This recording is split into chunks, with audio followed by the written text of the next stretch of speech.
Hello, and thank you for joining us. My name is Barbara Braun, and I'm a consultant at Point B. I have over 18 years of experience leading strategic planning and implementation inside corporations as well as for many clients, both large and small. I'd like to talk to you today about that experience, specifically focusing on how to avoid the pitfalls and maximize the value you can expect from a well-run strategic planning process. The sad truth is that most organizations achieve underwhelming results executing their strategic plans. Strategic plans are the blueprint to realizing your organization's vision, yet many organizations treat strategic planning as a one-time event hastily completed so that everyone can get back to work. It's no surprise, then, that the majority of organizations fail to execute as well as they plan to on their strategies. In fact, by some estimates, less than 10% of organizations achieve the financial goals outlined in their strategic plans.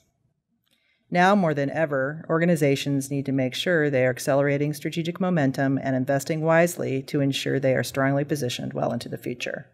Organizations that execute strategy well clearly define their plans and then align their key leadership processes for effective execution.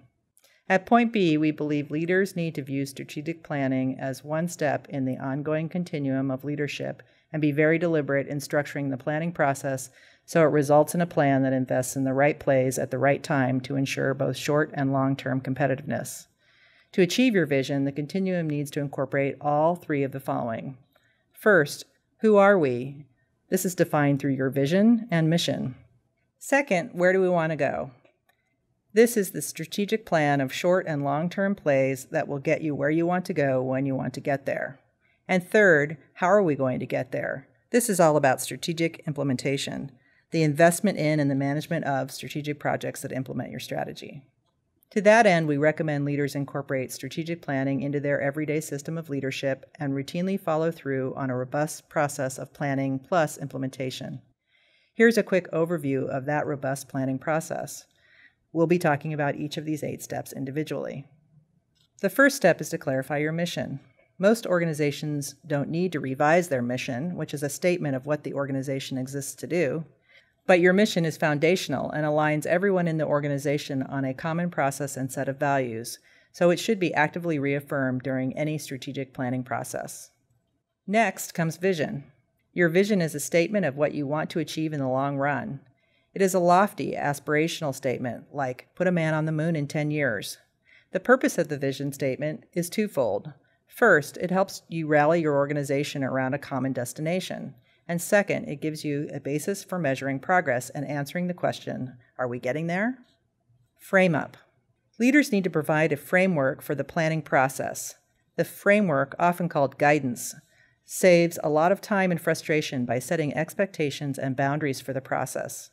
Leaders need to frame up 2 things. First, what does success look like for the planning process? You can describe success by answering questions like, what are you going to use the plan for?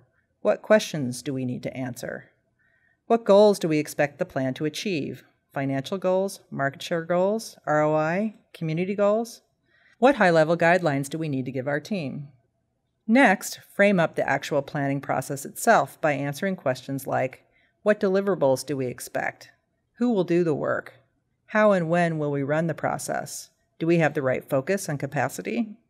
Once this foundational work is done, you are ready to begin the process itself. Detailed strategic planning starts with an environmental scan. A key to developing a good strategic plan is to get outside your 4 walls and understand your environment. You need to make sure you invest sufficient time and resources to get a comprehensive view of the world so that you and your team don't become myopic. This step will answer questions like, what are the macro and microeconomic trends? What's happening in our industry? How are we and others positioned? Next, it's time to develop strategies. Strategies are broad statements of intent about what you're going to do to achieve your vision. These can be written in the form of objective statements or even game plays. These strategies, if executed in aggregate over the longer term, say 3 to 5 years, should get you where you want to go when you want to get there. Some of the important questions you should be answering at this stage are noted here on the slide. The next stage, formulating plans, is where many organizations' strategic planning processes begin to fall apart. Without translating strategies into actionable implementation plans, you have little chance of achieving your goals. At this stage, you should clearly articulate and describe the projects needed to achieve all your strategies. The description should include details such as responsible leaders and estimated costs. Ultimately, your goal is to come up with a prioritized portfolio of projects and investments. Critical to this process is deciding what you are going to stop investing in and what you are not going to do. The next step is to make sure your strategies get implemented. Often leaders leave it to others in the organization to implement. Unfortunately, in the rush to manage day-to-day operations, longer-term strategic execution often gets moved to the back burner. You need to think about how to avoid this trap by creating structures and processes to guarantee sufficient time and attention are paid to strategy implementation. The last step in the process, measurement, is perhaps the most important. The old adage, what gets measured gets done, is often true. If you create review and measurement processes that are meaningful and hold people accountable for achieving results, you will have the best chance of beating the crowd and achieving significant progress implementing your strategic plan. In close, what we've just reviewed are the mechanics of a good strategic planning process. Hopefully, you see much of this process alive in your organization today, but also we hope we have provided you with some food for thought as you work to improve your organization's strategic results. Thanks for listening.